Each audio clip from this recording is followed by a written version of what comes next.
Selamat pagi, siang, sore, atau malam, Bapak Sani. Kelompok kami yang beranggotakan saya sendiri, Oi Jonathan Joshi, Kevin Wijaya, Kelvin Ko, Herianto, dan Johan Eka Santosa akan mempresentasikan tentang pengembangan kamera lalu lintas untuk mendeteksi pelanggaran lalu lintas di Indonesia. Khususnya untuk motor-motor yang melanggar batas trotoar. Nah, pertama-pertama kita jelaskan dulu apa itu trotoar, yang dimaksud trotoar. Trotoar adalah bagian jalan yang digunakan untuk orang-orang agar berjalan-jalan. Terus di Indonesia ini seperti kita tahu kan banyak tempat macet kan, Pak. Terus habis itu waktu macet itu biasanya motor-motor tuh lewat di pinggir jalan. Itu melanggar aturan lalu lintas karena bisa membahayakan pejalan kaki. Nah, untuk di Indonesia sendiri, sekarang sudah menggunakan kamera untuk mendeteksi pelanggaran. Seperti kalau misal tidak memakai helm. Tetapi pelanggaran ini tuh biasa diperiksa secara manual. Untuk pemeriksaan otomatis ada 3 step untuk pendeteksian pelanggaran. Pertama, kita deteksi motornya, lalu kita deteksi daerah yang dilanggar, misal seperti trotoarnya. Itu dibagi dulu, Pak, di kamera. Lalu selanjutnya kita deteksi plat nomornya. Menggunakan ini proses-proses ini menggunakan image enhancement, feature extraction, dan classification. Itu proses-prosesnya. Untuk mendeteksi motornya sendiri menggunakan algoritma yang bernama Faster RCNN. Secara umum, pelanggaran ini bisa dideteksi menggunakan algoritma yang bernama YOLO atau Backpropagation Neural Network, Pak, seperti yang ditunjukkan di paper kita. Lalu setelah itu, setelah kendaraan sudah dideteksi, kita menggunakan metode bernama OCR untuk mendeteksi plat nomornya. Optical Character Reader menggunakan recursive subdiversion dari karakter image. Di Indonesia sudah ada studi untuk plate recognition di riset ini, Pak. Sudah direferensikan. Lalu ada beberapa cara untuk mengekstrak plat nomor dari gambar. Nah ini Pak, menggunakan banyak algoritma. Itu algoritmanya namanya support machine algoritma untuk klasifikasi gambar atau algoritma lain yang bisa digunakan untuk mendeteksi plat nomor. Selanjutnya akan dilanjutkan oleh teman saya, Pak. Literatur review. Nah, computer vision ini dia punya histori yang panjang. Terus inovasi-inovasinya tuh banyak ya. Di masa lalu computer vision hanya digunakan untuk mendigitalisasi foto. Nah, sekarang computer vision tuh digunakan untuk aplikasi AI dan sangat membantu banyak orang untuk sekarang. Nah, computer vision itu adalah kemampuan mesin untuk membaca gambar layaknya manusia. Jadi, komputer itu bisa mengkelompokkan atau mengklasifikasikan dan mengkategorisasikan suatu gambar yang cocok untuk gambar tersebut. Jadi, kayak kita lihat pohon, kita tahu itu pohon. Kita lihat itu kendaraan, kita tahu itu kendaraan. Dan banyak algoritmanya untuk mencapai seperti itu, seperti RCNN, YOLO, dan lain-lain. Nah, algoritma ini dapat bekerja dengan baik, dengan akurasi yang baik jika kita ngelatih mesinnya, memakai algoritma-algoritma ini dengan dataset yang sangat banyak. Untuk ngerekognisi gambar, ada pattern-nya seperti training and testing. Nah, untuk mengkategorisasi objek ini sangat relevan tergantung training phase-nya. Dalam memproses data, kategori dapat didapatkan dari training set data yang diolah untuk mendapatkan kategori yang sesuai dan tepat.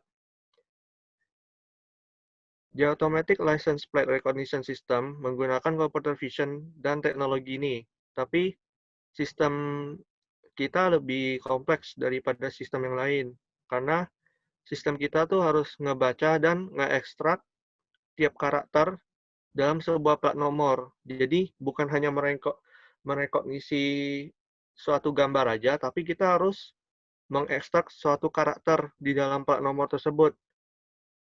Yang mana banyak hambatan-hambatannya kalau seperti hujan atau kameranya ngeblur gitu-gitu. Selanjutnya dilanjutkan oleh teman saya Johan. Kemudian untuk bagian metodologi dari riset ini, pertama kita menentukan dulu latar belakang dari riset kita. Setelah itu kita saring, kita identifikasi permasalahan apa yang timbul dari latar belakang riset ini. Setelah kita identifikasi permasalahannya, kemudian kita tentukan apa tujuan dari riset ini. Setelah kita menentukan tujuan dari riset ini, barulah kita mengambil seluruh data untuk kita proses. Setelah kita melakukan pemrosesan data, kita baru menyimpulkan riset ini. Untuk latar belakang dari riset ini adalah kita tahu sejak tanggal 1 Februari 2020, di Indonesia sudah menerapkan sistem yang namanya Electronic Traffic Law Enforcement yang digunakan untuk mendeteksi pelanggaran pada kendaraan bermotor. Di Indonesia sendiri sudah terdapat sebuah studi kasus yang dilaksanakan oleh Aris Budianto pada literatur nomor 2 yang menunjukkan bahwa Automatic License Plate Recognition di Indonesia sudah bekerja. Kemudian saking majunya zaman, computer vision juga mengalami kemajuan. Oleh karena itu, kita ingin membuat sebuah inovasi sehingga pejalan kaki dapat lebih aman ketika mereka berjalan di trotoar. Kemudian dari latar belakang tersebut kita identifikasi sebuah masalahnya, yaitu kita ingin membuat sebuah sistem yang menggunakan Electronic Traffic Law Enforcement sehingga dapat digunakan untuk mendeteksi pelanggaran pada kendaraan bermotor. Kemudian tujuan dari riset ini adalah kita ingin menunjukkan bahwa sistem yang sekarang dapat kita improve lagi sehingga dapat mendeteksi pelanggaran pada trotoar. Kemudian untuk data dari riset ini, kita menggunakan objek yang sungguhan, yaitu motor. Untuk mendapatkannya, kita menggunakan banyak training data dan menggunakan kamera jalanan langsung untuk melakukan testing. Untuk memproses data, kita melakukan dengan beberapa teknik yang sudah kita jelaskan pada literatur review. Kemudian untuk kesimpulan dari riset ini kita dapat meningkatkan sistem Electronic Traffic Law Enforcement yang sekarang ini sehingga dapat digunakan untuk mendeteksi pelanggaran pada trotoar.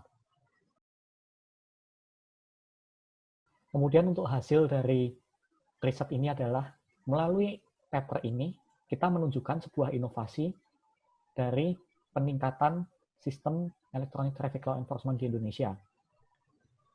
Dari paper ini juga kita mengidentifikasi beberapa permasalahan yang timbul dari sistem ini. Permasalahan tersebut dapat ditimbulkan dari pertama, object disturbance. Jadi semacam stiker ataupun karakter lain yang ditempatkan di plat nomor kendaraan, hal ini dapat menjadikan sebuah permasalahan bagi sistem ini. Karena sistem ini tidak dapat menginterpretasikan karakter yang tertutup tersebut. Kemudian, plat nomor yang tidak standar, seperti perbedaan font, ukuran, warna, bentuk, dan lain-lainnya, menjadikan metode ini tidak dapat mendeteksi plat nomor tersebut karena tidak dalam keadaan standarnya. Kemudian masalah cahaya. cahaya merupakan sebuah faktor yang sangat penting dalam sebuah gambar. Kekurangan cahaya dapat menjadikan gambar menjadi gelap. Sebaliknya, jika terlalu terang, maka tidak dapat terlihat. Kemudian, sudut kamera yang tidak sesuai. Sudut kamera yang tidak sesuai menjadikan karakter tidak dapat disegmentasi dengan benar. Jika hal ini terjadi, maka akan membuat operasi menjadi lebih sulit. Kemudian resolusi gambar. Resolusi gambar menjadi hal yang paling kritis dalam sistem ini. Ketika resolusinya terlalu kecil, maka sistem tidak dapat mendeteksi karakter dengan baik dan dapat menjadikan missegmentasi. Kemudian karakter yang mirip, seperti karakter huruf A dengan angka 4, atau angka 8 dengan angka 0, dan beberapa karakter lainnya. Kemudian jarak kamera dengan objek. Terdapat sebuah jarak optimum antara kamera dan objek. Jarak ini dapat diraih dengan cara memberikan training yang banyak pada sistem. Kemudian masalah kecepatan pada saat kamera tersebut menangkap gambar. Ketika kamera menangkap sebuah gambar yang bergerak dengan kecepatan yang rendah, itu akan menghasilkan sebuah gambar yang blur. Jika ini terjadi, maka membuat sistem menjadi lebih sulit untuk mengenali karakter yang ada di dalam plat nomor tersebut. Kemudian untuk kesimpulan akan dilanjutkan oleh teman dalam kelompok kami. Jadi konklusinya adalah jalan trotoar itu merupakan jalan yang dibuat agar pejalan kaki dapat dengan aman melewati jalan. Terus, tapi jalan trotoar itu banyak disalahgunakan oleh orang-orang Indonesia sebagai tempat untuk pembawa beroda dua memotong kemacetan. Jadi dengan mengimplementasikan YOLO itu dapat mendeteksi pelanggaran-pelanggaran yang dilakukan. Dan tujuan dari paper ini adalah untuk membuat sistem untuk mendeteksi pelanggaran-pelanggaran yang dilakukan tersebut.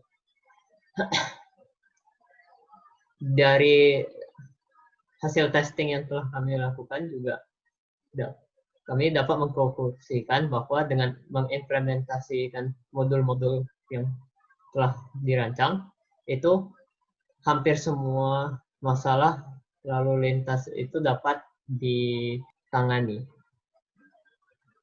Sekian dari kelompok kami. Bila ada kesalahan kata, mohon dimaafkan ya Pak. Semoga keluarga Bapak tetap sehat dan diberkati oleh Tuhan Yang Maha Esa. Amin. Selamat malam Pak. Terima kasih.